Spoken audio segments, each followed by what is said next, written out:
حضرت آیت اللہ حسن زادہ عاملی کے گھر کے پڑوس سے چھت سے ایک بچہ گر کے مر گیا. اس کا جنازہ غسلایا گیا، کفنایا گیا، دفنانے کے لیے اٹھا لیا گیا. گھر سے میت نکلی تو ماں روتے روتے بے ہوش ہو گئی. ضعیف العمر ہمارے مجتہد ہیں، شاید میری اپنے اندازے میں 100 سال کی عمر قریباً ہوگی ان کی. اپنے نوکر سے کہا، اپنے خادم سے کہا مجھے لے چلو ذرا جنازے کے قریب. جب بتایا گیا کہ ماں بے ہوش ہو گئی ہے، لے گئے جنازے کے قریب. بچے کی پیشانی پہ ہاتھ رکھا، کفنایا وہ بچہ، گھنٹوں پہلے مرا وہ بچہ. اس کی پیشانی پہ ہاتھ رکھ کے سورہ شفا پڑھی، الحمدللہ رب العالمین، سورہ الحمد پڑھی. جیسے ہی سورہ الحمد مکمل ہوئی بچہ اٹھ کے بیٹھ گیا. یہ ہے کہ ساری زندگی میں نے اللہ کو ہاں کہا، ایک دفعہ اللہ نے بھی ہاں بول دیا.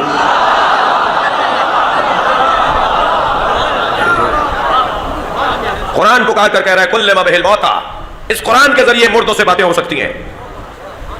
کوئی قرآن کا عامل ہو جائے، کوئی اخلاقیات کا مملوء اور منور ہو جائے تو پھر اس کی دعائیں قبول ہوتی ہیں.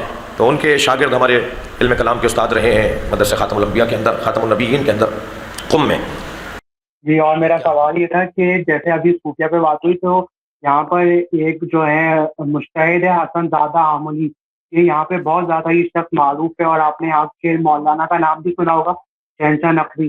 تو یہ اپنی مجلسوں میں باقاعدہ ان کے موضوع سناتے ہیں کہ حسن زادہ عاملی نے مردوں کو زندہ کیا ہے، اور اس طرح کی حسن زادہ عاملی کی علامات جو ہیں وہ مجلسوں میں سنائی جاتی ہیں. تو جی شہنشاہ نقوی نے کہا مجلسوں میں. جی مجھے نہیں معلوم، دیکھیں میں نہیں کہتا کہ شہنشاہ نے کیا بولا کیا نہیں بولا. میں ایک بات آپ کو کہتا ہوں، حسن زادہ نقوی ہے ہی کافر.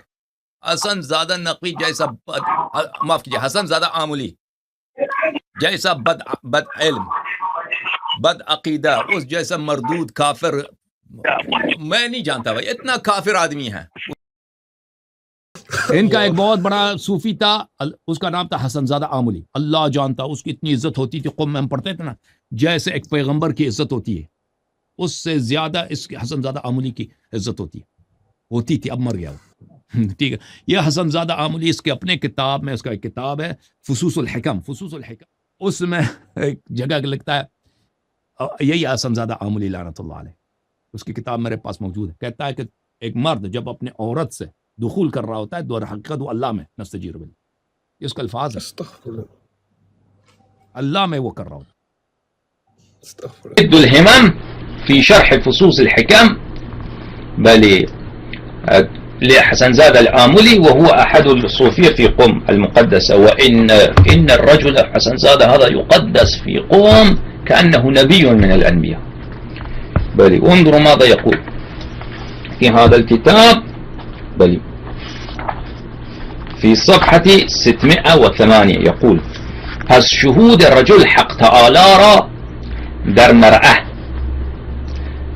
يعني در حين مواقعة أتم وأكمل است. إن الرجل حينما يشهد حق تعالى في المرأة، يعني حين المواقعة، وأنتم تعلمون ما المعنى المواقع، هو حين الجماع.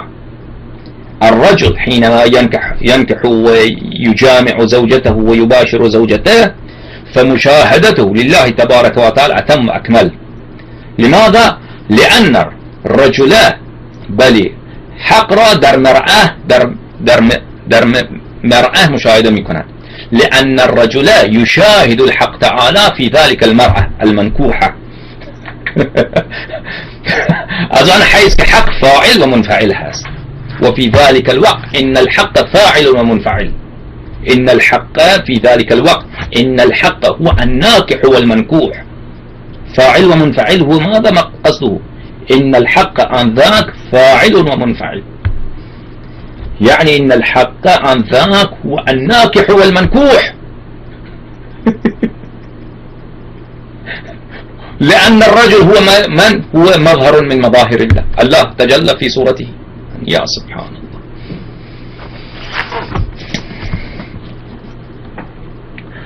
بل فلأجل ذلك، لأن جميع الأشياء مظاهر الله تبارك وتعالى. نستجير بالله من هذا الكفريات. يا أيها الشيعة ابتليتم بماذا؟ ها؟ أيها العلماء، أنتم تركتم طريق المطالعة وتركتم طريق بل الاستدلال العلمي. أنتم يا أيها الطلاب والعلماء، إن تلك الأبحاث لا فائدة لها لا في الدنيا والآخرة.